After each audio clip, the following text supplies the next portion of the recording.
साथियों, India plus channel पर आपका बहुत बहुत स्वागत। आज हमारा देश अपने सर्वोत्तम प्रधानमंत्री नरेंद्र मोदी के उस चमत्कारी विजन के कारण तेजी से आगे बढ़ पा रहा है, जिनके नेतृत्व में वैज्ञानिकों ने लगता है 2023 में अंतरिक्ष अन्वेषण के एक बिल्कुल नए युग की शुरुआत से कर दी। सबसे पहले 14 जुलाई 2023 को हमने चंद्रयान 3 के अद्भुत प्रक्षेपण को देखा। फिर तुरंत ही 2 सितंबर 2023 को आदित्य एल1 की बारी आ गई और अभी हम वैज्ञानिकों की सफलताओं पर झूम ही रहे थे कि 21 अक्टूबर 2023 को गगनयान टेस्ट व्हीकल D1 के क्रू मॉड्यूल का सफल परीक्षण हो गया।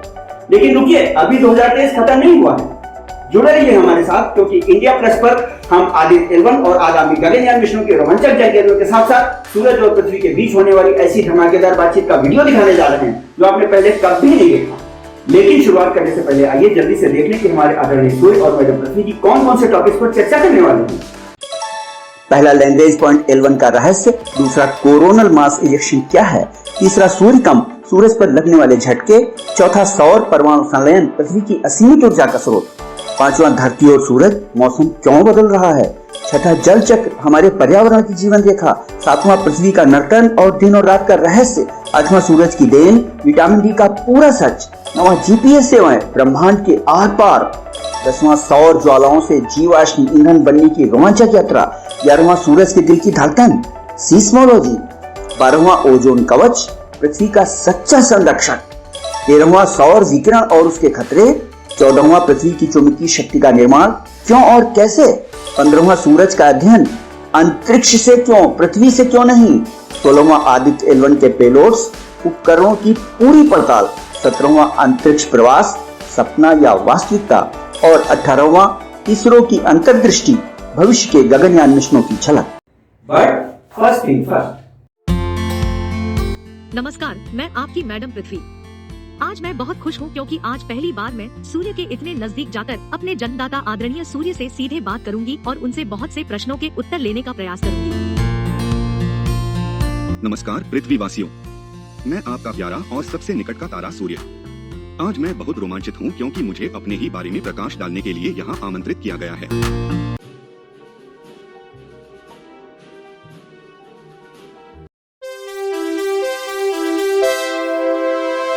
मैंने लैग्रेंजियन पॉइंट 1 या L1 पॉइंट के बारे में सुना है। क्या आप बता सकते हैं कि यह क्या है और कैसे काम करता है तथा इसका महत्व क्या है? लैग्रेंजियन पॉइंट 1 या L1 पॉइंट आपके यानी पृथ्वी और मेरे बीच का एक ऐसा बिंदु है जहां पहुंचकर कोई भी पिंड एक ही गति से मेरी यानी सूर्य की परिक्रमा करता रहता है और अनिवार्य रूप से हम दोनों के बीच एक विशिष्ट संतुलन में स्थिर रहता है। इस स्थान की खोज Italian astronomer Joseph Louis Lagrange द्वारा की गई थी। और इस बिंदु की क्या विशेषता है? असल में यह एक ऐसा स्थान है जहां पर हम दोनों की गुरुत्वाकर्षण शक्ति बराबर हो जाती है।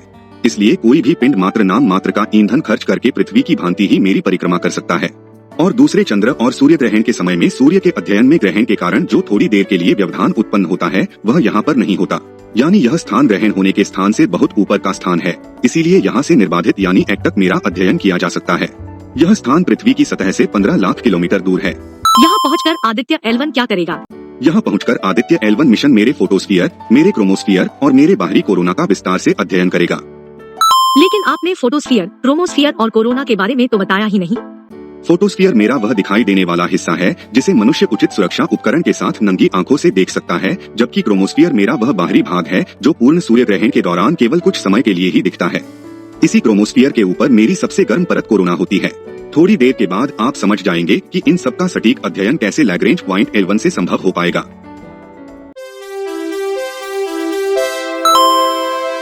कोरोनल मास इजेक्शन क्या होता है और इसका महत्व क्या है?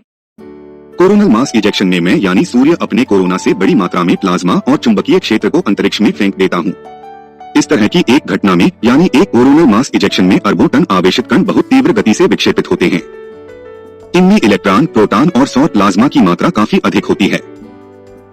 पृथ्वी की ओर निर्देशित होने पर ये घटनाएं संभावित रूप से पृथ्वी के उपग्रहों और पावर ग्रिडों को नुकसान पहुंचा सकती हैं, जिससे संचार और ऊर्जा आपूर्ति में बाधा उत्पन्न हो सकती है। अंतरिक्ष एजेंसियां और आदित्य एल1 जैसी लेबोरेटरी इन घटनाओं का बारीकी से अध्ययन करती हैं ताकि पृथ्वी पर संभावित खतरों का समय रहते पता लगाया जा सके।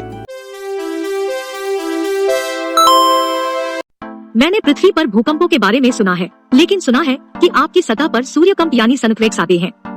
ये क्या है और ये पृथ्वी पर आने वाले भूकंप से कैसे भिन्न है? देखिए पृथ्वी जी, इसे ठीक से समझिए। जैसे आपके यहाँ भूकंप आपकी सतह के भीतर टेक्टोनिक प्लेटों के हिलने के कारण आते हैं, वैसे ही सूर्यकंप या सनक्वेक मेरे भीतर तीव्र सौर ज्वालाओं के अचानक निकलने के कारण आते हैं। हमारे सनक्वेक्स एक पत्थर फेंकने के बाद तालाब की सतह पर उठने वाली लहरों की तरह होते हैं। उनका विस्तृत अध्ययन करने से मेरे यानी सूर्य की आंतरिक संरचना के बारे में बहुमूल्य जानकारी मिल सकती है। मैंने सुना है कि परमाणु संलयन आपकी ऊर्जा का सबसे बड़ा स्रोत है। क्या आप बता सकते हैं कि यह प्रक्रिया आपके भीतर कैसे काम करती है और इसका महत्व क्या है? परमाणु संलयन वह प्रक्रिया है जिसके द्वारा मेरी कोर में स्थित हजारों लाखों परमाणुओं के नाभिक लगातार जुड़ते रहते हैं। इनके जुड़ते रहने से यानी संलयन प्रक्रिया से भारी मात्रा में ऊर्जा निकलती है। इस तरह का संलयन लगातार चलता रहता है, जो मुझे हमेशा गर्म और चमकदार बनाए रखता है। यदि पृथ्वीवासी ऐसी संलयन प्रक्रिया सीख लें, तो वहाँ भविष्य में कभी भी स्वच्छ ऊर्जा की कमी नहीं रहेगी, यानी उन्हें भी अनंत ऊर्जा का स्रोत मिल जाएगा। मुझे पता चला है कि आपके क्रियाकलाप और आपके अंदर की परिवर्तनशीलता सीधे मेरी जलवायु को प्रभावित करती है। क्या आप बता सकते हैं कि यह सब कैसे संभव होता है? निश्चित रूप से आपकी जलवायु को आकार देने में मेरी महत्वपूर्ण भूमिका है। मेरी ऊर्जा मौसम के पैटर्न को संचालित करती है, तापमान को नियंत्रित करती है, हवा के पैटर्न को प्रभावित करती है और समुद्री धाराओं की गति, दिशा और ताप को नियंत्रित करती है, जो सभी मनुष्यों के लिए रहने योग्य स्थिति बनाए रखने के लिए आवश्यक है। इस प्रकार बिना मेरी संरचना को समझे पृथ्वी की जलवायु की भविष्यवाणी नहीं की जा सकती। लेकिन आदित्य L1 मिशन का इन सब से क्या संबंध हो सकता है? आदित्य L1 मिशन सटीक सौर डेटा एकत्र करने के लिए उन्नत उपकरणों से लैस है। इस डेटा को जलवायु मॉडल में एकीकृत करके वैज्ञानिक आंधी, तूफान, बाढ़, सूखा और यहाँ तक कि सुनामी सहित विभिन्न प्राकृतिक आपदाओं के बारे में अधिक सटीक भविष्यवाणियां कर सकते हैं। यह ज्ञान मनुष्यों को इन घटनाओं से निपटने की तैयारी करने और उनके प्रभाव को कम करने में मददगार होगा। पृथ्वी पर समस्त प्रकार के जीवन के लिए जल की आवश्यकता है। क्या आप बता सकते हैं कि हमारे जल चक्र में आपकी जरूरत ही क्या है? जल वास्तव में जीवन का सार है और मैं आपके जल चक्र का अभिन्न अंग हूँ। पर कैसे? देखो, ध्यान से समझो। मेरी गर्मी के कारण ही समुद्र का पानी वाष्पित होकर बादलों में बदलता है। बदलता है कि नहीं? हाँ, बदलता है। फिर उन बादलों से विभिन्न स्थानों पर बारिश होती है। मेरी ऊर्जा से प्रेरित यह निरंतर चलता हुआ जलचक्र मानव जीवन के लिए अमृत के समान है।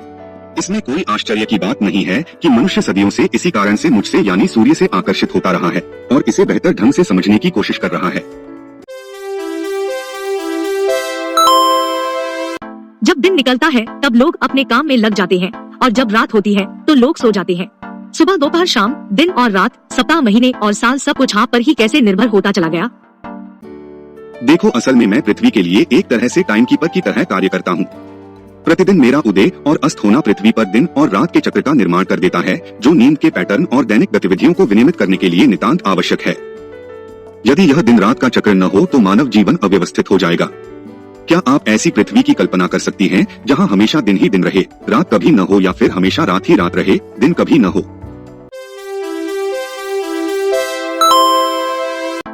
आपकी किरणों के कौन कौन से लाभ हैं? वास्तव में पृथ्वी जी, मेरी धूप अनेक स्वास्थ्य लाभ प्रदान करती है। मेरी किरणें पृथ्वी पर विटामिन डी का सबसे बड़ा स्रोत है। हमें पता ही है कि विटामिन डी मनुष्यों की हड्डियों के विकास तथा उनके समस्त स्वास्थ्य के लिए महत्वपूर्ण है। इसके अतिरिक्त यह सेरोटोनिन के स्राव को ट्रिगर करके मनुष्यों के मूड को बेहतर बनाने में भी मदद करती है। पूरी पृथ्वी के लिए आप एक नेविगेशन उपकरण कैसे बनते चले गए? निश्चित रूप से मेरी स्थिति, विशेष रूप से यह तथ्य कि मैं पूर्व में उगता हूँ, पश्चिम में अस्त होता हूँ, मनुष्यों के लिए एक मौलिक नेविगेशन उपकरण रहा है। भूमि और समुद्री यात्राओं के लिए दिशाओं को जानना, विशेषकर पूर्व और पश्चिम को जानना आवश्यक है। यह कहना अतिशयोक्ति नहीं होगी कि मेरी स्थिति को समझने यानी मेरी दिशाओं की समझने ही कोलंबस और वास्को डी गामा जैसे प्रसिद्ध खोजकर्ताओं की यात्राओं में महत्वपूर्ण भूमिका निभाई। तो इससे आप समझ सकती हैं कि छोटी बड़ी सभी प्रकार की यात्राओं में यानी पृथ्वी पर उनके नेविगेशन में मैंने पृथ्वीवासियों का किस प्रकार साथ दिया है। मैं हमेशा से जीवाश्म ईंधन के बारे में जानने को उत्सुक रही हूँ। क्या आप बता सकते हैं कि वे कैसे निर्मित होते हैं और उनका आपकी ऊर्जा से क्या संबंध है? देखिए पृथ्वी जी, जीवाश्म ईंधन यानी पेट्रोल तब बनता है जब पेड़ पौधे और यहाँ तक कि मनुष्य दुर्भाग्य से मर जाते हैं और सैकड़ों वर्षों तक आपकी सतह के भीतर दफन रहते हैं। मेरे द्वारा प्रदान की गई ऊर्जा इस प्रक्रिया में महत्वपूर्ण भूमिका निभाती है।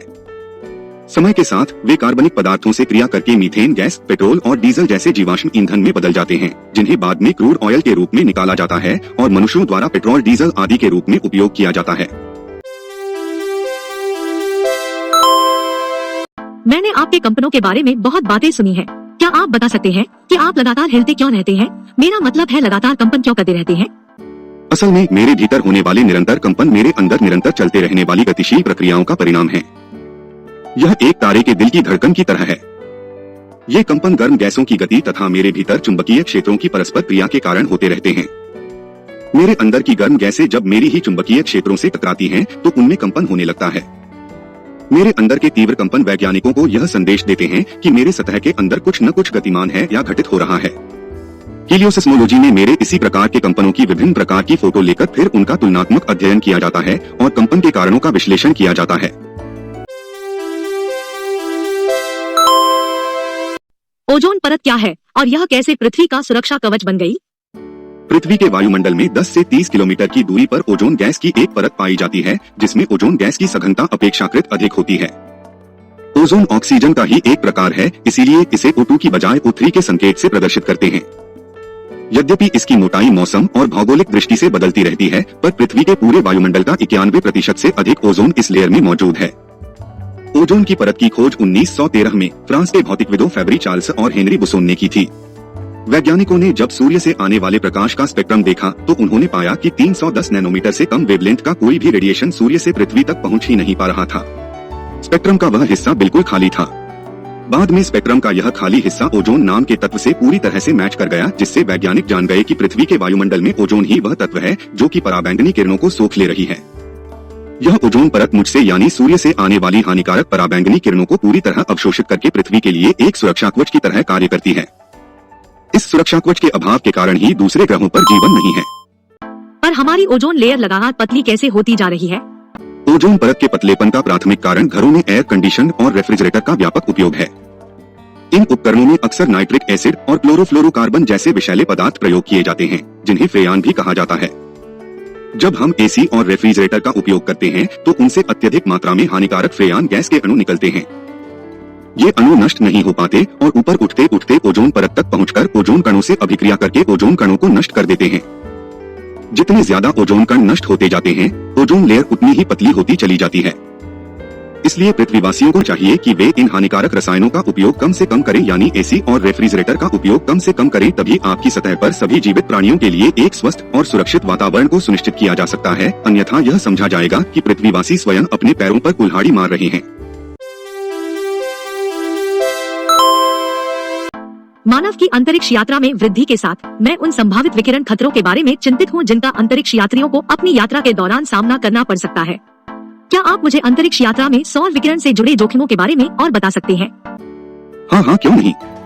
देखो, यह सत्य है कि अंतरिक्ष में अंतरिक्ष यात्री सौर विकिरण के संपर्क में आते हैं, जो उनके स्वास्थ्य के लिए हानिकारक हो सकता है। यदि कोई अंतरिक्ष यात्री अंतरिक्ष यात्रा के दौरान सौर विकिरण के संपर्क में आकर पृथ्वी पर लौटता है, तो इस विकिरण के पृथ्वी पर फैलने की संभावनाएं बढ़ जाती हैं। सो तो है। इसीलिए न केवल अंतरिक्ष यात्रियों की सुरक्षा के लिए बल्कि पूरी मानव जाति के भविष्य के लिए सौर विकिरण का विस्तृत अध्ययन करना आवश्यक है। वैज्ञानिकों को अभी भी इस विकिरण के स्रोत का ठीक से ज्ञान नहीं है कि ये सौर ज्वालाओं से निर्गत होते हैं या कोरोनल मास इजेक्शन से। आदित्य L1 मिशन इस बात का गहराई से अध्ययन करने के लिए डिजाइन किया गया है। इसके द्वारा प्राप्त डेटा एकत्र करके वैज्ञानिकों को सौर विकिरण की प्रकृति और तीव्रता को समझने में मदद मिलेगी। क्या यह सही है कि अंतरिक्ष की बहुत सारी गतिविधियां मेरी यानी पृथ्वी के चुंबकीय क्षेत्र को भी प्रभावित कर सकती हैं? मेरी समझ में नहीं आ रहा कि यह सब कैसे हो सकता है। देखो, आपकी यानी पृथ्वी की सतह की अंदरूनी कोट पिघले हुए लोहे और निकेल के मिश्रण से बनी है। यह पिघला हुआ मिश्रण आपके अंदर लगातार गतिशील है, जिसके कारण धरती के अंदर संवहन धाराएं उत्पन्न हो जाती हैं। इन संवहन धाराओं की गति और आपके अपनी धुरी पर लगातार तेज गति से घूमने के कारण पृथ्वी पर चुंबकीय क्षेत्र पैदा हो जाता है। यह बिल्कुल वैसे ही है जैसे साइकिल पर लगा हुआ डायनेमो। इस भूचुंबकीय क्षेत्र पर अंतरिक्ष की गतिविधियों का सीधा प्रभाव पड़ता है। यह आपके पावर ग्रिड और संचार प्रणालियों को नुकसान पहुंचाने की क्षमता रखते हैं, जिससे आपकी सतह पर व्यवधान पैदा हो सकता है। क्या अंतरिक्ष से ही सूरज का अध्ययन करने का कोई खास कारण है? मैं यानी सूर्य विभिन्न ऊर्जावान कणों और चुंबकीय क्षेत्रों के साथ मिलकर लगभग सभी तरंगदैर्घ्य में अपना विकिरण छोड़ता हूँ। पर पृथ्वी के अपने सुरक्षा कवच ओजोन लेयर और पृथ्वी के अपने विशिष्ट वातावरण और चुंबकीय क्षेत्र के कारण मेरी सभी प्रकार की किरणें पृथ्वी तक नहीं पहुँच पाती। इसलिए मेरे सभी प्रकार के विकिरण का अध्ययन पृथ्वी पर रहकर करना असंभव है। जब सभी प्रकार की किरणें पृथ्वी तक पहुँचती ही नहीं तो पृथ्वी से उन सबका अध्ययन कैसे किया जा सकता है। इससे आशय यह है कि पृथ्वी पर रहकर मेरा अध्ययन करने से मेरी जो फोटो ली जाती है वह सटीक नहीं होती, क्योंकि उसकी इमेज पृथ्वी पर पूरी आती ही नहीं, और जब चित्र ही सटीक नहीं होगा तो उसका अध्ययन सटीक कैसे हो सकता है। इसीलिए मेरे संपूर्ण अध्ययन के लिए पृथ्वी के बाहर का बिंदु लैग्रेंज पॉइंट L1 चुना गया है। वहाँ पर पृथ्वी का वायुमंडल नहीं है, इसलिए वहाँ से मेरे अध्ययन में कोई व्यवधान नहीं होगा। आदित्य L1 के पास कौन कौन से पेलोड्स हैं और वे क्या करने वाले हैं? आदित्य L1 में निम्न 7 पेलोड या उपकरण लगाए गए हैं, जिनके कार्य इस प्रकार हैं। 1. Visible emission line coronagraph. यह सबसे बड़ा पेलोड है। यह सूर्य की बाहरी सतह कोरोना की तस्वीर खींचने के साथ साथ उसकी स्पेक्ट्रोस्कोपी भी करेगा। 2. Solar ultraviolet imaging telescope. यह फोटोस्फीयर और क्रोमोस्फीयर दोनों की इमेजिंग के लिए खास तौर से तैयार किया गया है। 3. Solar low energy x ray spectrometer. इसे सूर्य का एक तारे के रूप में अध्ययन करने के लिए डिजाइन किया गया है। 4. High energy L1 orbiting x ray spectrometer. यह एक हार्ड एक्सरे स्पेक्ट्रोमीटर है जिसे सूर्य पर निरंतर एक समान फोकस रखने के लिए बनाया गया है। 5. Aditya solar wine particle experiment. Proton और भारी आयनों के कणों की दिशा ट्रैकिंग के लिए इसका प्रयोग किया जाना है। 6. Plasma analyser package for Aditya. यह सूर्य के इलेक्ट्रॉनों और आयनों की ट्रैकिंग के लिए बनाया गया सौर पवन कण विश्लेषक है। 7. Advanced try axial high resolution digital magnetometer. BX, DY और BZ चुंबकीय क्षेत्रों की माप के लिए बनाया गया त्रिअक्षीय डिजिटल मैग्नेटोमीटर। हम इंसानों के बीच दूसरे ग्रहों पर बसने का विचार तेजी से बढ़ रहा है। इसमें आपके अध्ययन से हमें किस प्रकार सहायता मिलेगी? दूसरे ग्रहों पर बसने की सोच ही रोमांचक है ना? हाँ, सो तो है। देखो, अन्य खगोलीय पिंडों पर बसने के सपने देखने के लिए मुझे समझना इसलिए महत्वपूर्ण है क्योंकि मैं पृथ्वी के सबसे पास का तारा हूँ। जब तक आप मेरी और मेरे रास्ते की यानी अंतरिक्ष की जटिलताओं को ठीक से नहीं समझोगी तब तक दूसरे ग्रहों पर बसने का सपना सपना ही रहेगा, क्योंकि खतरे बहुत हैं और एक बार खतरे में पड़ गए तो समूची मानव जाति का सर्वनाश हो सकता है। हाँ, तो क्या इस डर से दूसरे ग्रह पर बसने का सपना देखना ही छोड़ दें? नहीं, मेरा मतलब वह नहीं था। 15 लाख किलोमीटर की महत्वपूर्ण दूरी तय करते हुए आदित्य L1 मिशन तो बस इस यात्रा की शुरुआत है। भविष्य में पृथ्वीवासी अन्य खगोलीय पिंडों का पता लगाने और जीवन के संकेतों की खोज के लिए 1 या 2 करोड़ किलोमीटर और उससे भी आगे जाने की सोच सकते हैं। अच्छा, क्या आप बता सकते हैं कि आपका गुरुत्वाकर्षण हमारे अंतरिक्ष अभियानों में कैसे मदद करता है? क्यों नहीं, मेरा गुरुत्वाकर्षण का नियम आपके ग्रह सहित सभी खगोलीय पिंडों के लिए बाध्यकारी शक्ति है। मतलब यह कि पूरा सौर मंडल मेरी इस शक्ति से बंधा है। यह गुरुत्वाकर्षण खिंचाव ही है जो अंतरिक्ष अभियानों में अंतरिक्ष यान के लिए आवश्यक ऊर्जा प्रदान करता है। इसे ऐसे समझिए कि हाल ही में इसरो द्वारा लॉन्च किए गए चंद्रयान 3 ने अपनी यात्रा के लिए मेरी इस गुरुत्वाकर्षण ऊर्जा का सबसे अधिक यानी 99% से भी अधिक उपयोग किया था। केवल एक कक्षा से दूसरी कक्षा में जाते समय ही उसने अपने साथ ले गए ईंधन का यानी ऑनबोर्ड फ्यूल का उपयोग किया था। गगनयान के आगामी मिशनों में क्या क्या है? गगनयान 1 का पहला परीक्षण TVD-1 यानी टेस्ट व्हीकल डिमॉन्स्ट्रेशन 1 21 अक्टूबर को प्रातःकाल 10 बजे सफलतापूर्वक संपन्न हो गया है। यह एक मानव रहित परीक्षण था। इसमें मानव को अंतरिक्ष में भेजने से पहले उसे सुरक्षित वापस लाने का परीक्षण किया गया। इस परीक्षण में पहले क्रू मॉड्यूल को अंतरिक्ष में भेजा गया, फिर रॉकेट से अलग किया गया और बाद में पूर्व निर्धारित कार्यक्रम के अनुसार श्री हरिकोटा कोस्ट में उसे वापस उतार लिया गया। क्रू मॉड्यूल एक प्रकार का केबिन होता है जिसे मनुष्यों के बैठने के लिए डिजाइन किया गया है। यह पूरा परीक्षण 8 मिनट से अधिक का था। इस परीक्षण का उद्देश्य गगनयान 2 के लिए मार्ग प्रशस्त करना है। गगनयान 2 भी एक मानव रहित परीक्षण होगा। इसे गगनयान 1 की खामियों को दूर करके भेजा जाएगा। इन दोनों मिशनों का उद्देश्य 2025 में प्रस्तावित गगनयान 3 की तैयारी का मार्ग प्रशस्त करना है, जब भारत अंतरिक्ष में मनुष्यों को भेजने की अपनी ऐतिहासिक यात्रा शुरू करेगा। आपको अक्सर हमारे सौर मंडल के भगवान के रूप में संदर्भित किया जाता है और मानवता के लिए आपका महत्व निर्विवाद है। क्या आप अपने ही महत्व के बारे में और अधिक जानकारी साझा कर सकते हैं? दरअसल मैं मात्र एक खगोलीय पिंड नहीं हूँ। मैं ही पृथ्वी पर जीवन और ऊर्जा का स्रोत हूँ। मैं ही जलवायु और ब्रह्मांड के पीछे की प्रेरक शक्ति हूँ। पृथ्वी सहित संपूर्ण सौर मंडल में दूर दूर तक मैं ही समाया हूँ। मेरे बिना इन सब की कल्पना व्यर्थ है। इसलिए पृथ्वी पर जीवन के साथ साथ ब्रह्मांड के रहस्यों को जानने के लिए मुझे और मेरी जटिलताओं को समझना महत्वपूर्ण है। आदित्य L1 मिशन सिर्फ एक राष्ट्र का मिशन नहीं है, बल्कि सभी के लाभ के लिए एक सहयोगात्मक प्रयास है। यह एकता और प्रगति की भावना का प्रतीक है और मैं मानवता के प्रति इसके समर्पण को देखकर प्रसन्न हूँ। नमस्कार।